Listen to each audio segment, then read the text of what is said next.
আসসালামু আলাইকুম। মেকআপ না জানা মেয়েটাও আজ মেকআপ করার ট্রাই করছে, ভাবতেই অবাক লাগে। এই তো মেকআপের জিনিসপত্র দেখলেই একটা সময় হচ্ছে আমি ভয় পেতাম, আর আজকে মেকআপ করতে বসছি, একটু বাইরে যাব তাই আইব্রোতে কি কি বলে ওটারে আইব্রো পেন্সিল দিয়া আঁইকা নিলাম।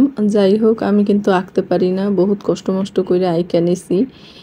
হ্যাঁ, মধ্যে আবার এটা স্যাপ দিয়ে মুছাও নিতে হয়েছে, কিছু করার নাই। ভাই রে ভাই, সাজতে এত কষ্ট, এটা তো আমি জীবনেও ভাবতে পারি নাই। তারপরে কোনো রকম একটা আইশ্যাডো দিলাম। হ্যাঁ, আবার কালার মিলে না, পরে যখন দেখি নিজেই দেখা হাসতে হাসতে অবাক হইয়া গেলাম। যাই হোক, কালার মেলে নাই।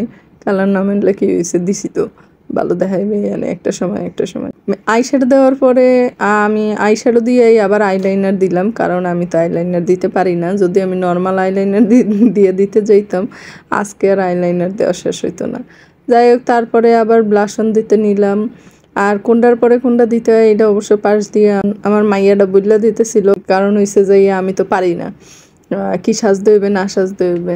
যাই হোক, ব্লাশনটা একটু আইসা দিয়া লইলাম, গালটার একাল টমেটোর মতো করে লাল করে লইলাম, গাল নাক দাড়ি যাই হোক থুতনি মুতনি সব লাল করে হেলাইলাম। আর এরপরে হয়েছে এই যে চকচক করবে একটা জিনিস, সেটাও দিলাম। ওই হাইলাইটার কয় না কি কয়, গালে দিলাম কতক্ষণ, নাকে দিলাম কতক্ষণ, এরপর আবার থুতনিতে দিলাম কতক্ষণ। যাই হোক, দিয়ে টিয়ে এখন আবার লিপস্টিক দিলাম। লিপস্টিকটা দিতে পারি, কিন্তু হ্যাঁ, আবার ঠোঁট আঁককে দিতে পারি না, যার কারণে আঁকলাম না, পেন্সিল দিয়া পারি না। হ্যাঁ আমি, যাই হোক, হ্যাঁ ওর লিপস্টিক দিলাম। এরপরে হয়েছে চুলের ব্যাপার। চুল লইয়ে তো আসলে কিছু করার নাই, এখন চুলটা একটু টানতে হইলো। সেকা কিন্তু খাইছি বহুত, কিছু করার নাই। সুন্দর দেখতে হইলে যে কত কষ্ট করতে হয় মাইয়া গো, হ্যাঁ খালি আমি বুঝলাম এই জীবনে। আচ্ছা, এরপরে আস্তে আস্তে চুড়ি পরে লইলাম, আংটি পরে লইলাম, এরপরে ঘড়িটাও পরে লইলাম। এখন পরলাম কানের দুল। কানের দুলটা পরতে তো হেরম ঝামেলা না, এটা তো সোজা ব্যাপার। আর এই যে আমার মাইয়া গো পাশ দিয়া বহুত কথা কইতে আসছিল, এরম করো ওইরম করো। যাই হোক, সাজা কিন্তু মোর খারাপ হয় নাই। আর ওই যে পিছনে হাঁটতে আছে আমার স্বামী, হ্যাঁ তো মানে নিজেও রেডি হয়, আবার আবার খালি আইটটা সবই দেখতে আছে, হ্যার বউটা কি করে না করে।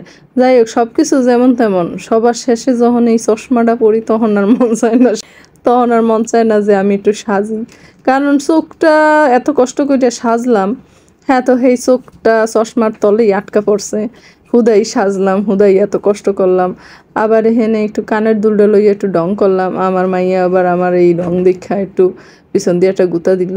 যাই হোক, সব শেষে তো রেডি হইয়া গেলাম। রেডি হইয়া একটু নিজের ছবি নিজে না দেখলে হয়, আপনাকেও একটু দেখাই। তো দেখেন দি কেমন হয়েছে, আমার কেমন লাগে। আজকে কইলে এই পর্যন্তই, ভালো থাকবেন, আল্লাহ হাফেজ।